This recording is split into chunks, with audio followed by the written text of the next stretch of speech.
ಇವತ್ತು ಇಡೀ ಜಗತ್ತಿನಲ್ಲಿ ಗೋಮಾಂಸ ರಫ್ತಾಗ್ತಾ ಇರುವಂಥದ್ದು 50,000 ಕೋಟಿ ರೂಪಾಯಿಯ ಪ್ರತಿ ವರ್ಷ ಹೋಗ್ತಾ ಇರುವಂಥದ್ದು ದೊಡ್ಡ ಅನಾಹುತ ಇದು.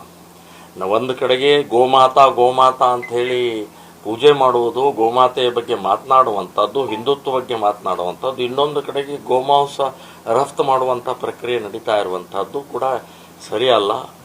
ನಾವು ಕೇಂದ್ರ ಸರ್ಕಾರಕ್ಕೆ ದೊಡ್ಡ ಪ್ರಮಾಣದಲ್ಲಿ ಇಡೀ ರಾಜ್ಯಾದ್ಯಂತ ಒಂದು ಹೋರಾಟವನ್ನು ಮುಂದಿನ ದಿನಗಳಲ್ಲಿ ಈಗಾಗಲೇ ನಾವು ಪ್ರಾರಂಭ ಮಾಡಿದ್ದೀವಿ.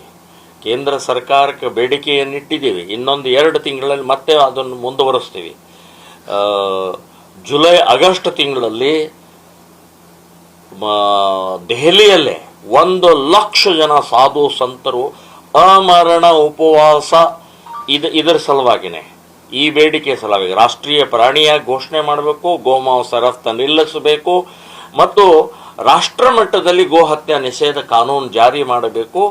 ಜೊತೆಗೆ ಗೋಮಾಳಗಳನ್ನು ಅತಿಕ್ರಮಣಗಳನ್ನು ತೆರವು ಮಾಡಿ ಮತ್ತೆ ಗೋವುಗಳಿಗೆ ಅವಕಾಶ ಮಾಡಿಕೊಡಬೇಕು ಅನ್ನುವಂಥ 4 ಬೇಡಿಕೆಯೊಂದಿಗೆ ಈಗಾಗಲೇ ಪ್ರಾರಂಭ ಆಗಿದೆ ಹೋರಾಟ. ಇದು ಆಗಸ್ಟ್ ತಿಂಗಳಲ್ಲಿ 1,00,000 ಜನ ಸಾಧು ಸಂತರ ಅಮರಣ ಉಪವಾಸ ನನಗೆ ಅನಿಸುತ್ತೆ ಆವಾಗ ಕೇಂದ್ರ ಸರ್ಕಾರ ಮಾಡಲೇಬೇಕಾಗತ್ತೆ. ಅದಕ್ಕಿಂತ ಒಳಗಡೆನೆ ಮಾಡಬೇಕು ಅಂತನ್ನುವಂಥದ್ದು ಕೂಡ ನಾನು ಆಗ್ರಹ ಮಾಡ್ತಾ ಇದ್ದೀನಿ. ಕರ್ನಾಟಕದಲ್ಲಿ ಇವತ್ತು ನಾವು ಇಡೀ ರಾಜ್ಯಾದ್ಯಂತ